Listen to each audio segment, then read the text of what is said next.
খেয়ে না খেয়ে দিন প্রচারের কাজে নিজেকে দিয়ে ছবি লিয়ে তায়েফের কাফেরেরা চিনল না সে আলো, দুষ্ট ছেলেদের পিছু দিল লেলিয়ে। পাথরের আঘাতে ক্ষত বিক্ষত হয়ে সারা শরীর থেকে রক্ত জোরে। হে রাসূল তোমাকে ভুলি আমি কেমন করে, হে রাসূল তোমাকে ভুলি আমি কেমন করে। সম্মানিত মুসল্লিয়ানে কেরাম, মুরব্বিয়ানে আজাব, মসজিদে অবস্থানরত আমার কলিজার টুকরা স্নেহের ছোট ভাই, সদ্দেহের বড় ভাই, পর্দার আড়ালরত আমার একান্ত প্রিয় মা ও বোনেরা, আনুষ্ঠানিকতার মাধ্যমে আমি আবারও জানাই আমার আন্তরিক সালাম।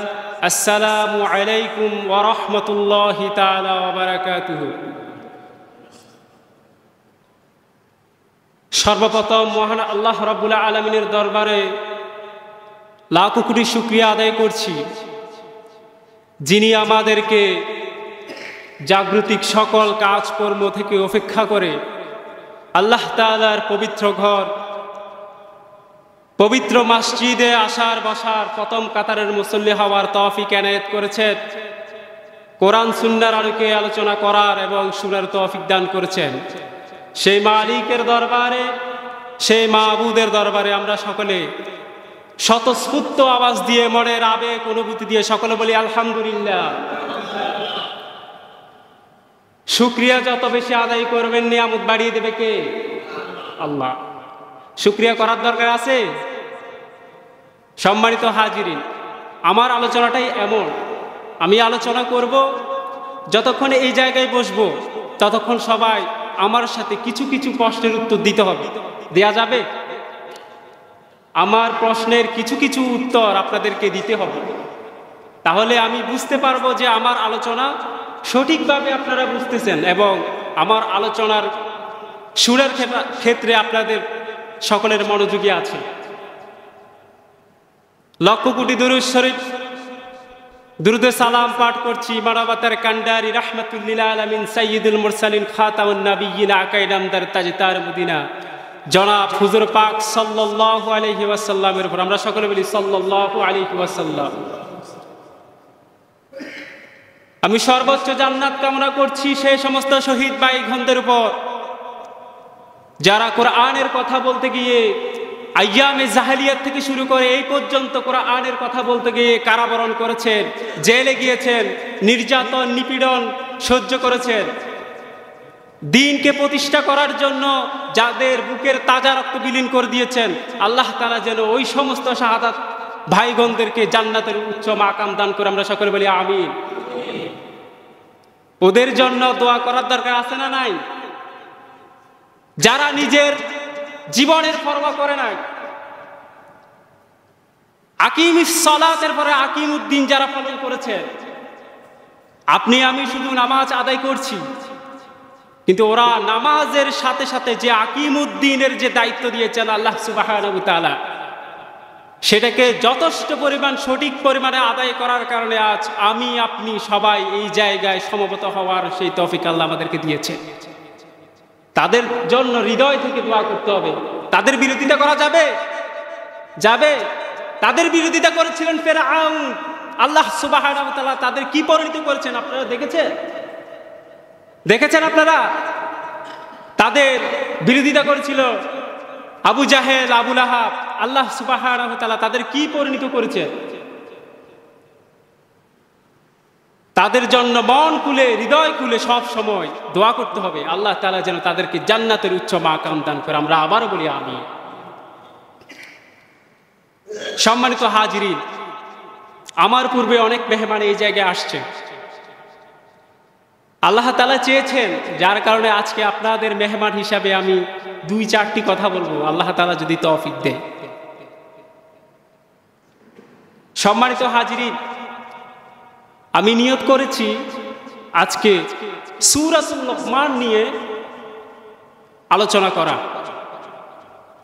সূরাতুল লোকমান, লোকমানের নাম শুনেছেন আপনারা? নাম শুনেছেন? মুরব্বীগণ, ভাইগণ, আমার প্রশ্নের উত্তর দিবেন। যদি প্রশ্নের উত্তর দেন আমি বুঝতে পারবো আমার কথা আপনারা সঠিকভাবে বুঝতে পারছেন, আমার আলোচনা করার ক্ষেত্রে সুবিধা হবে। লোকমান এর নাম শুনেছেন? ওনার নামে একটা সূরা আল্লাহ তাআলা দিয়েছেন, সূরাতুল লোকমান। সূরাতুল লোকমান কোরআন শরীফে আল্লাহ তাআলা 31 নাম্বার সূরাতুল লোকমান দিয়েছেন। এই সূরাটি নাজিল হয়েছিল মক্কায়। কোথায় কোথায় নাজিল হয়েছিল? মক্কায়। প্রতিদিন গতানুগতিক আলোচনা শুনেন। আজকের আলোচনাটি টোটাল ফ্যামিলি মেম্বার্স, আপনার আহলে বাইত, সন্তান সন্ততি, স্ত্রী, পরিবার, পরিজনের সাথে রিপ্রেজেন্ট করার আলোচনা। আজকে বাসায় গিয়ে আমার একটা নসিহা হলেও, অন্তত একটা নসিহা হলো আপনার স্ত্রী, আপনার ফ্যামিলি, আপনার সন্তান সন্ততিকে আপনি বলবেন, পৌঁছায় দিবেন।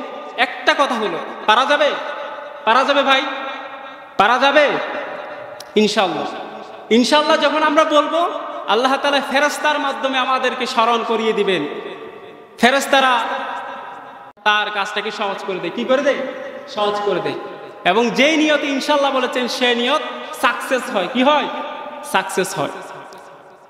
তো লোকমান আলাইহিস সালাতু ওয়াস সালাম, যার নামে একটি আল্লাহ তাআলা সূরা নাজিল করেছেন,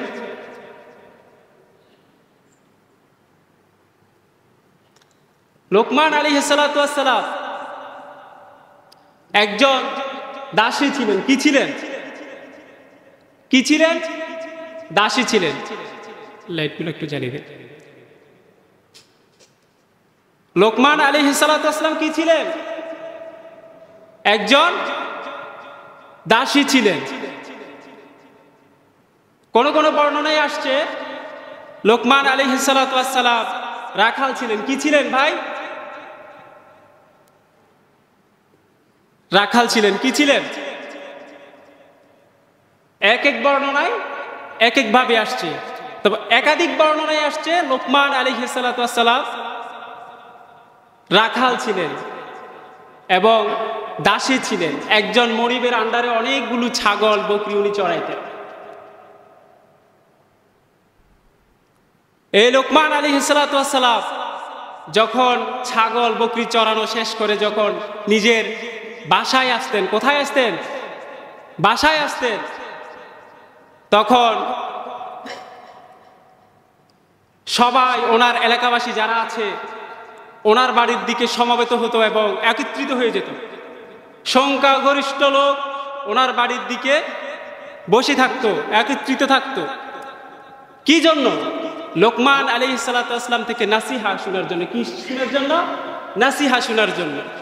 আজ সেই লোকমান আলাইহিস সালাতু ওয়াস সালামের নাসিহাগুলো আমি আপনাদের সামনে তুলে ধরবো ইনশাআল্লাহ। সবাই যখন লোকমানের ঘরের সামনে ভিড় জমাইতো, মনিব বলে, আমি মালিক হয়ে, আমি মনিব হয়ে আমার বাড়ির আঙ্গিনায় কোনো মানুষ সমাবেত হয় না, একত্রিত হয় না, ভিড় জমায় না, কিন্তু সে একজন দাসী হয়ে তার ঘরের সামনে সবাই কেন এভাবে ভিড় জমায়? প্রশ্ন জাগে কি জাগে না? সংখ্যাগরিষ্ঠ লোক কোনো একটা জায়গায় কিছু করলে আমরা দূর থেকে দেখলে আমাদের হৃদয়ে প্রশ্ন জাগে না? কৌতূহল জাগে। তো এরকম কৌতূহল জেগেছিল। তো লোকমানকে যখন ডাকা হলো, মনিব, লোকমান এদিকে আসো, তার কলিগদেরকে জিজ্ঞেস করা হলো যে তোমরা লোকমানের কাছে কেন যাও?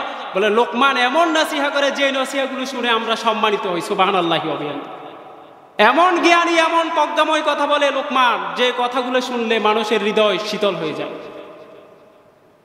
তো মনিব বলল, ঠিক আছে, তোমাদের লোকমান যদি এত জ্ঞানী প্রজ্ঞা যদি তার কাছে থেকে থাকে, আমি তাকে একটা পরীক্ষা করবো, ইখতিবার করব, পরীক্ষা করব। কি করব?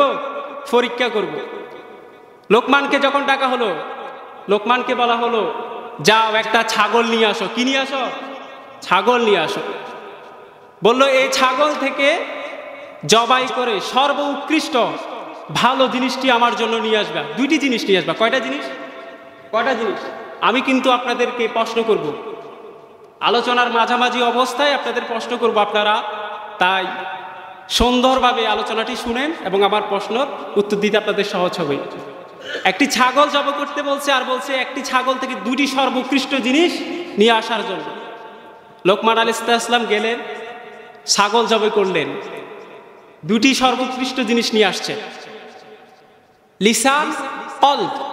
একটা জিনিস লিসান মানে জিহ্বা, কি জিহ্বা, আর একটা হচ্ছে কলব, যেটাকে হার্ট বলা হয়।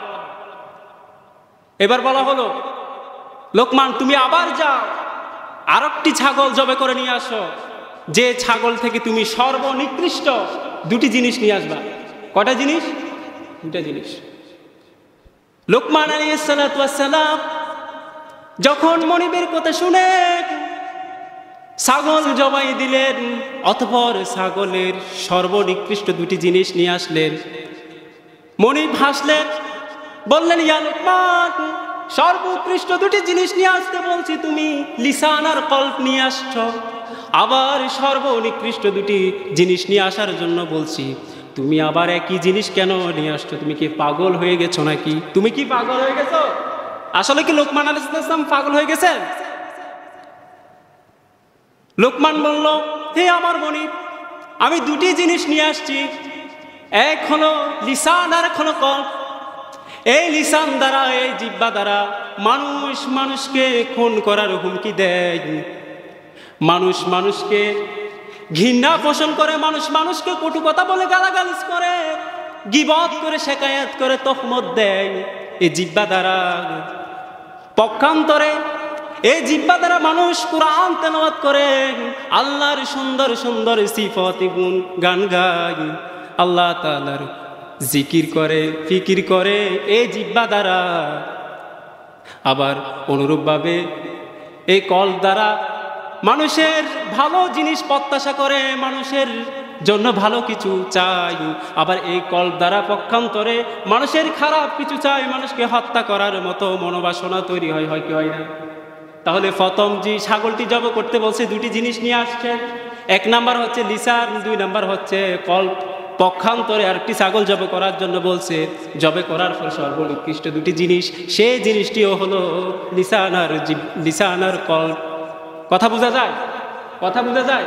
তাহলে মানুষের যে জিহ্বা আর কলব, এই দুটি জিনিস সর্বোৎকৃষ্ট, আবার এই দুটি জিনিস সর্বনিকৃষ্ট।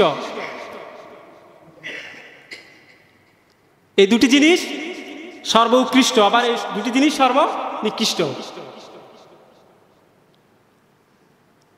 মনিব তখন অবাক হয়ে গেলেন, হাইরে, আমি তো কখনো লোকমানের সাথে এমন কনভারসেশন, কথোপকথন বলি নাই, করি নাই।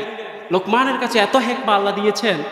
যাও লোকমান, আজকে আমি তোমাকে আজাদ করে দিলাম। কি করে দিলাম? আজাদ করে দিলাম।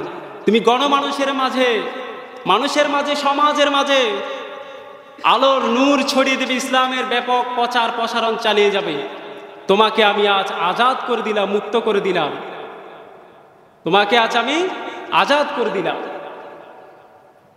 লোকমান আলাইহিস সালাম যখন আজাদ করে দিয়েছেন, বর্ণনায় আসছে যে সূরাতুল লোকমানের কথা আমি কেন বললাম?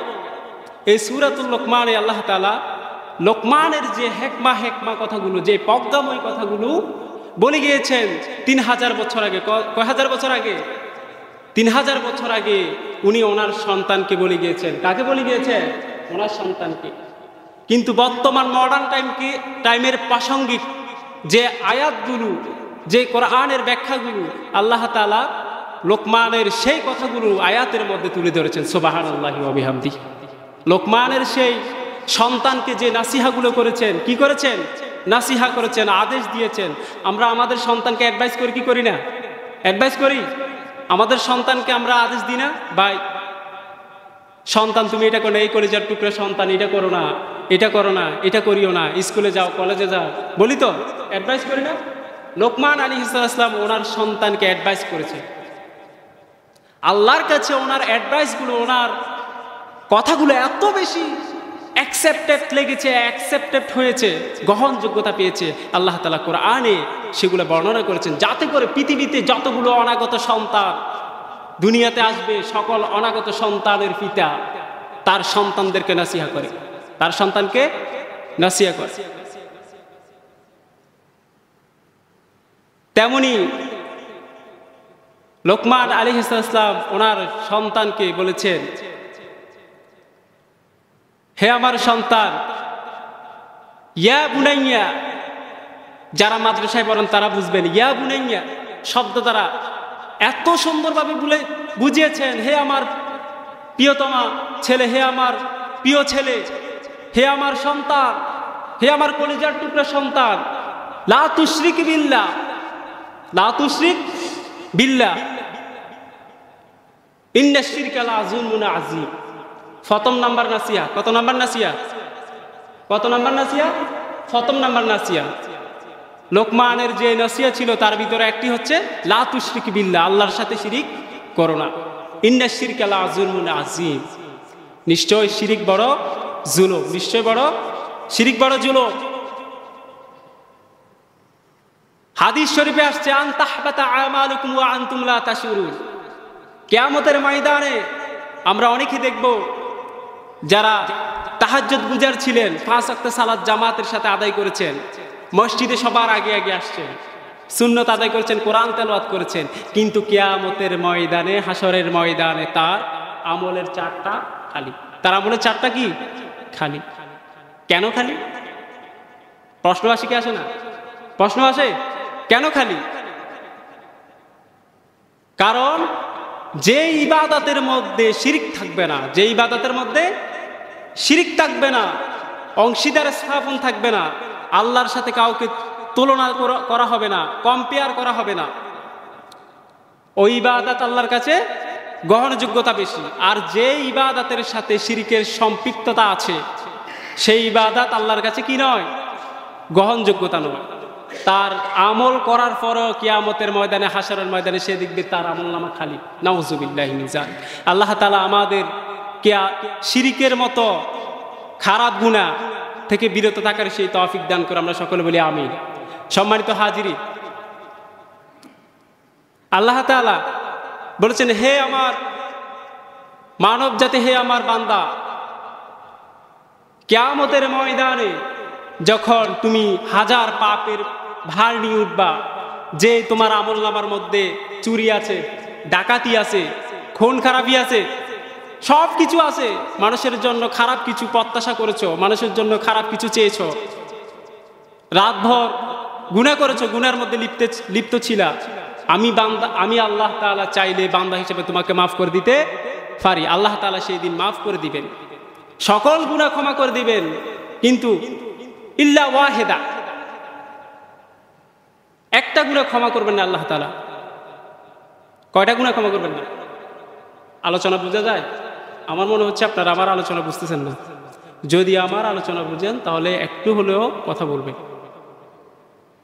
কয়টা গুনাহ মাফ করবেন না? একটা গুনাহ। সেই গুনার নাম কি? শিরক। কে বলেছেন?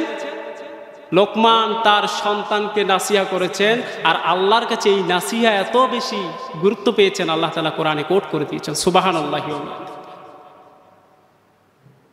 ইন্নাশ শিরকা লাযুলমুন আযীম। আজ আমরা শিরিকের সাথে অভ্যস্ত কি অভ্যস্ত না? অভ্যস্ত না? ডাইরেক্টলি ইনডাইরেক্টলি আমরা শিরিক করে ফেলি। কেউ ডাইরেক্ট করে গিয়ে মাজার গিয়ে সেজদা দেয়, প্রকাশ্য শিরিক। আর কেউ বলে আজকে যদি বৃষ্টি না হতো, আজকে যদি বৃষ্টি না হতো, বাদলা না হতো, তাহলে আমার শস্য আমার নষ্ট হতো না, আমার ধানের বরকত হতো না। বলি কি বলি না? বলি না?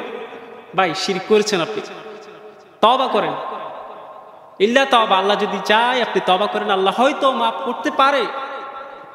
কিন্তু শিরকের মতো এমন কোন গুনাহ আল্লাহ তাআলা কোরআনে কোট করে নাই যে গুনাহ আল্লাহ তাআলা ক্ষমা করবেন। আমরা মাজারে যাই না? অনেকে আছে মাজারে যায়, ছেলে সন্তান চায়। আহা, যে আল্লাহ এত রহমানুর রহিম, এত প্রজ্ঞাময় আল্লাহ যেই 18,000 মাখলুকাত সৃষ্টি করেছেন, গাছপালা, নদী নালা, পাহাড় পর্বত সৃষ্টি করেছেন, সেই আল্লাহ কি আপনাকে চাইলে একটা সন্তান দিতে পারে না?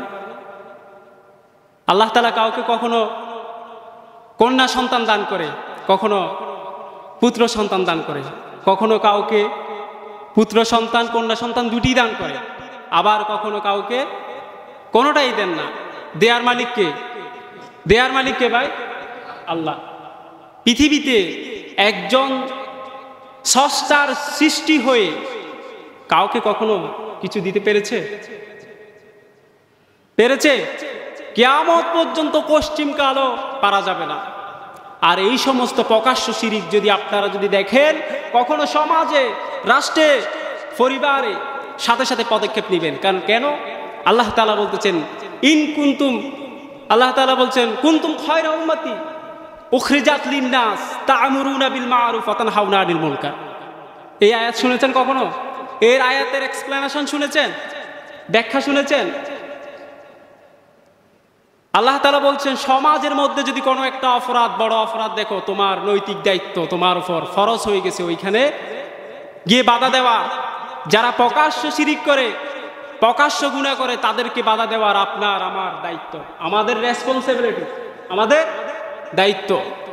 আর যারা অপ্রকাশ্য যে আমরা শিরকগুলো করে থাকি, এই সমস্ত গুনাহ থেকে নিজেকে তওবা করে ফিরে আসতে হবে। পারা যাবে? আমরা কিন্তু প্রকাশ্য শিরিক যদি সবাই যদি নাও করি, অপ্রকাশ্য শিরিক কিন্তু আমাদের দিলের ভিতরে হয়ে যায়। ওই জন্য আমরা সব সময় শিরিকের মতো খারাপ, এত বেশি জঘন্যতম গুনাহ থেকে আমরা বেঁচে থাকব। কেন শিরিক আল্লাহ তাআলা জুলুম বলে ঘোষণা দিয়েছেন? জানার দরকার আছে না? শিরিক কেন আল্লাহ তাআলা এত বেশি জুলুম করেছেন, জুলুম বলে আখ্যায়িত করেছে? ধরেন আপনি একজন মালিক তার কর্মচারীকে একটা জব দিয়েছেন, ম্যানেজার বানিয়েছেন।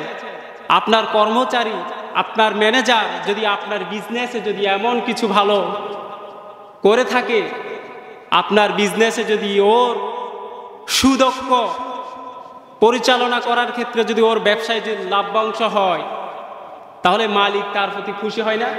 হয় কি হয় কি না? কথা বলেন, হয়? মালিক খুশি হয় না? খুশি হয়। তাকে বেতনের থেকেও চাইলে বোনাস দেয়, বাড়িয়ে দেয়। যে তোমার বেতন যদি 10,000 টাকা হয়, তোমার সুদক্ষ কারিগরের কারণে, তোমার সুদক্ষ পরিচালনা করার কারণে আমার ব্যবসার লভ্যাংশ হয়েছে, যার কারণে তোমাকে আমি 500 টাকা কিংবা 1000 টাকা কি দিলাম? বোনাস দিলাম। দে না? তো মালিক যদি তার কর্মচারীকে যদি বোনাস দেয়, সেই কর্মচারী বোনাস পেয়ে সন্তুষ্ট থাকার দরকার আছে না নাই? দরকার আছে? দরকার আছে। যদি সেই মালিকের বোনাস পাওয়ার পর যদি সেই কর্মচারী যদি না শুকরিয়া আদায় করে, কি আদায় করে? অন্যজনের গুণগান গায়, মালিকের শুকরিয়া আদায় করে না, মালিককে কি করে? বিরোধিতা করে, মালিকের সাথে হিংসা পোষণ করে। কি করে? হিংসা পোষণ করে। তাহলে ওই মালিক কি ওই কর্মচারীর প্রতি ভালোবাসা থাকবে? কথা বলেন, ভালোবাসা থাকবে? সবাই ঘুমায়, কথা বলে। ওই মালিক কি তার কর্মচারীর প্রতি ভালোবাসা থাকবে? ভালো অ্যাটিটিউড থাকবে? থাকবে না। ওই মালিক বলবে এত কষ্ট করে যাকে আমি এত কিছু করার পর তাকে আমি খুশি হয়ে 500 টাকা 1000 টাকা বোনাস দিতে, সেই তো আমাকে মূল্যায়ন করলো না। ঠিক আল্লাহ রাব্বুল আলামিন আমাদেরকে হাজারো নিয়ামত দিয়েছেন, হাজার crore crore অক্টোলিয়ন billion million billion আমাদেরকে নিয়ামত দিয়ে ভরপুর করে দিয়েছেন। কিন্তু এত নিয়ামত দেওয়ার পর যদি আমরা আল্লাহ তাআলার সাথে যদি কারোকে যদি অংশীদারে স্থাপন করি, ওই মালিক যেই মালিক বোনাস দেওয়ার পরও তার শ্রমিক তার গুণগান গায় না, অন্যজনের সাথে তার মালিকের বদনামি করে, যেরকম দেখতে খারাপ, আল্লাহ সুবহানাহু ওয়া তাআলার কাছেও ঠিক অনুরূপভাবে আল্লাহ তাআলা এত নিয়ামত দিয়ে আমাদেরকে সৃষ্টি করার পরও আমরা যদি আল্লাহ তাআলার সাথে কাউকে অংশীদার স্থাপন করি, আল্লাহ তাআলার কাছে তার থেকে দ্বিগুণ বেশি খারাপ লাগে। আল্লাহর আরশ কেঁপে উঠে যখন কোনো মানুষ শিরক করে। এই পৃথিবীতে আল্লাহ ছাড়া কি কোনো কেউ অন্য মাবুদ আছে যে আল্লাহ তাআলার সমকক্ষ আছে? আমরা সূরাতুল ইখলাস পারি না সবাই? পারি? পড়ি না প্রতিনিয়ত? সূরাতুল ইখলাসের অর্থ জানি আমরা? আল্লাহ বলে দিয়েছেন না, এটা ছোট্ট একটা সূরা, এটার সিগনিফিক্যান্স কত জানেন? এটার গুরুত্ব। আলোচনা শেষ কয়টায়? আলোচনা শেষ টাইম? আলোচনা শেষ হয় কয়টায়? 1:25। নামাজ 1:30। আচ্ছা, আলোচনা করবো না স্টপ করে দিব? আচ্ছা আচ্ছা। তো সূরাতুল ইখলাস আমরা সবাই পারি না? সূরাতুল ইখলাস আল্লাহ তাআলা কি বলেছেন? আমরা সবাই তো পারি। কুল হুয়াল্লাহু আহাদ, আল্লাহ তাআলা এক। আমরা সাক্ষ্য দিই না আল্লাহ তাআলা কি এক। আল্লাহুস সামাদ, তিনি অমুখাপেক্ষী। লাম ইয়ালিদ, তিনি কাউকে জন্ম দেন নাই। ওয়ালাম ইউলাদ, তিনি কারো কাছ থেকে জন্মগ্রহণ করেননি। ওয়ালাম ইয়াকুল লাহু কুফুয়ান আহাদ, তার সমকক্ষতা পৃথিবী জুড়ে, বিশ্ব জুড়ে কেউ হতে পারবে না। পারবে? কেউ পারবে না। অথচ এই আয়াতে কারিমা আমরা সব সময় তেলাওয়াত করি, নামাজে পড়ি। আল্লাহ তাআলা শিরকের মতো খারাপ গুনাহকে কেন মাফ করবেন না? আল্লাহ তাআলা 30তম পারার মধ্যে ছোট্ট একটি সূরার মধ্যে সতর্ক করেছেন, ওয়ার্নিং দিয়েছেন। কি দিয়েছেন? ওয়ার্নিং দিয়েছেন। ওই জন্য ভাই, যুবক, মুরব্বীগণ, আমি সকলকে রিকোয়েস্ট করব, ডাইরেক্টলি তো শিরিক করা যাবে না, খুব সেন্সিটিভ। ইনডাইরেক্টলিও যেন আপনার হৃদয়ে শিরিকের বাসা যেন না বাঁধে। যদি ডাইরেক্টলি যদি শিরিকের সাথে আপনি কি থাকেন, জড়িত থাকেন, আপনার ঈমান আল্লাহর কাছে যদি আপনার ঈমান যদি থেকে থাকে, আমল থেকে থাকে, কিয়ামতের ময়দানে শূন্য আমল নিয়ে আপনাকে উঠতে হবে। কি আমল নিয়ে? শূন্য আমল নিয়ে। ওইখানে কি আমাদের ভাই আছে? দাদা কি একটা আমল দিয়ে দিবে গিয়ে? বড় ভাই কি গিয়ে বলবে আজকে তুমি জান্নাতে যেতে পারছো না, যাও আমার থেকে একটা আমল নিয়ে যাও? বলবে? কেউ কারণ নয়। ওই কঠিন বিভীষিকাময় মুহূর্তে কেউ কারণ নয়। প্রত্যেকটা তার নিজের চিন্তায় মগ্ন থাকবে। যখন আপনাকে আপনার আমলনামা পেশ করা হবে, বলা হবে মালি হাদাল কিতাব, মালি হাদাল কিতাব, এটা কোন ধরনের কিতাব? লা ইউগাদিরু সাগীরাতান ওয়ালা কাবীরাতান ইল্লা আহসাহা। আমরা তখন আশ্চর্য হব, কি রে, আজ আমি তো শুক্রবারে মসজিদে সবার আগে গিয়েছিলাম, সুন্নত আদায় করেছি, ফরজ আদায় করেছি, ইমাম হুজুরের সাথে, খতিবের সাথে মুনাজাতে অংশগ্রহণ করেছি। আজকে আমার আমলনামা শূন্য কেন? আজকে আমার সেই আমলনামা কই? যে আমলনামা আমি রাতের অন্ধকারে তাহাজ্জুদ পরে, কোরআন তেলাওয়াত করে আমি আদায় করেছিলাম, সে আমলনামা কই? কেন? কিসের কারণে নয় বলেন তো? কিসের কারণে? শিরকের কারণে। আল্লাহ তাআলা সেই আমলনামাগুলো নষ্ট করে দিয়েছে। ওই জন্য ওই যে ছোট ছোট বাচ্চারা নুরানিতে, এখানে নুরানি আছে মনে নাকি? নুরানির ছেলেরা পড়ে না? এই যে আমল আখলিস দীনাকা ইয়াকফিকা আমালুল কলিল, একটা ওরা হাদিস পড়ে, আপনারা শুনছেন? এখানে নুরানি মাদ্রাসার শিক্ষার্থী, ছাত্রছাত্রীর বাবা আছেন না? আছেন? ওরা একটা হাদিস পড়ে, আখলিস দীনাকা ইয়াকফিকা আমালুল কলিল। দেখেন, আপনার একটা ছোট্ট বাচ্চা, সে কিন্তু অত্যন্ত গুরুত্বপূর্ণ একটা হাদিস আপনার সামনে বলে, কিন্তু আপনি এটা খেয়াল করবেন কি বলতে চাচ্ছে? তোমার আমলকে খাঁটি করো, তোমার ঈমানকে শক্ত করো, তোমার ঈমানকে এমনভাবে নবায়ন করো, এমনভাবে তুমি আল্লাহকে রিসিভ করো যে ঈমানে কখনো শিরকের গন্ধ থাকবে না। তাহলে অল্প আমলে ইয়াকফিকা, এখানে মাদ্রাসা স্টুডেন্ট থাকলে বুঝবেন, ইয়াকফিকা আমালুল কলিল, ইয়াকফি দ্বারা আল্লাহ তাআলা যথেষ্ট বুঝিয়েছেন।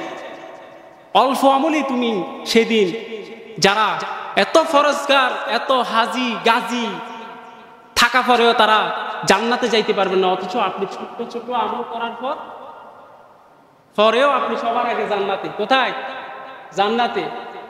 কিসের কারণে আপনি জান্নাতে যাবেন? ওই যে আপনার ইবাদতের মধ্যে কি ছিল না? শিরক ছিল না। কি ছিল না? শিরক ছিল না। শিরক মুক্ত ইবাদত আপনি করেছেন। তাহলে শিরক খুব সেন্সিটিভ না? এখন আমি আপনাদের প্রশ্ন করি, আমার আলোচনা শুনেছেন? আমি আন্তর্জাতিক ইসলামী বিশ্ববিদ্যালয় থেকে অনার্স কমপ্লিট করছি। আমাদের টিচার যারা আছে তারা এই দেশের আছেন এবং বাইরের থেকেও কিছু টিচার আসে। তো ওনাদের আলোচনাগুলো যখন নাকি আমাদের সামনে উপস্থাপন করা হয়, রিপ্রেজেন্ট করা হয়, তখন মনে হচ্ছে কোরআন আল্লাহ তাআলা কোরআন নাজিল হচ্ছে, এমন মনে হয়। হৃদয় থেকে একটা কান্না আসে যে আমরা কোরআন পেয়ে, শিরিকের বর্ণনা পেয়ে, ডিক্লেয়ার পেয়ে আমরা কিভাবে ডাইরেক্টলি ইনডাইরেক্টলি শিরক করে থাকি। তো আল্লাহ তাআলা আমাদেরকে শিরিক মুক্ত জীবন পরিচালনা করার তৌফিক দান করে, আমরা সকলে বলি আমিন। শিরিক মুক্ত জীবন আপনাকে জান্নাতে পৌঁছে দেবে। কোথায় পৌঁছে দেবে? এখানে আসার উদ্দেশ্য আমাদের কি? একটাই তো, জান্নাত কামি করা, নাকি? জান্নাতের প্রত্যাশা এখানে আসছি না আমরা? আল্লাহ তাআলা আমাদেরকে জান্নাত দিকে এটা চাইতো। তাহলে আজকে থেকে ডাইরেক্টলি ইনডাইরেক্টলি আপনার হৃদয়ে শিরিকের বাসা বাঁধা যাবে না। শিরিক যেন আপনার হৃদয়ে যেন বাসা না বেঁধে, এটা সব সময় আপনি খেয়াল রাখবেন। আল্লাহ তাআলা আমি যা আলোচনা করেছি তা প্রথমে আমাকে বুঝার তৌফিক এনায়েত করেন।